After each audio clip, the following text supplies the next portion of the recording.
The Marshall Islands is calling for an independent Pacific body to review the release of treated nuclear wastewater from Fukushima into the Pacific Ocean.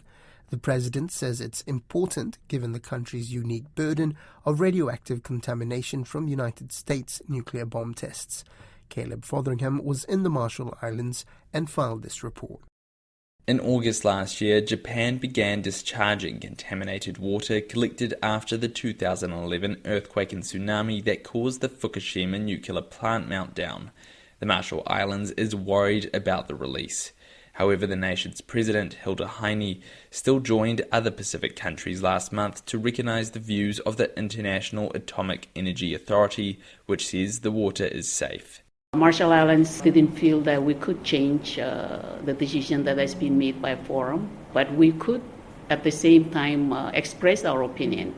President Heine says the Marshall Islands is calling for an independent Pacific body to review the release. Meanwhile, Pacific Islands Forum Chair Mark Brown maintains the discharge does not go against the spirit of the South Pacific Nuclear Free Zone Treaty, with Japan meeting all required international standards. There's no contravention in this because the water is being treated and cleaned and the isotopes are being removed before this water is discharged into the ocean. New Zealand's Foreign Minister Winston Peters says he does not have a view on a separate Pacific group reviewing the release. We don't go walk off and have our own opinion in the Pacific. We listen to the people, we connect with them and understand their concerns and try and come to a united view, and that's where we're heading for now, on that very issue. Kenneth Keddy is a former MP for Rongelap Atoll, one of the atolls worst affected by the nuclear tests. He says his people have already had too much radiation exposure and they shouldn't have to risk any more. If it's clean, why not just keep it in Japan, in a silo under a mountain somewhere? Dig a silo and put them there. Why dump them into the Pacific Ocean?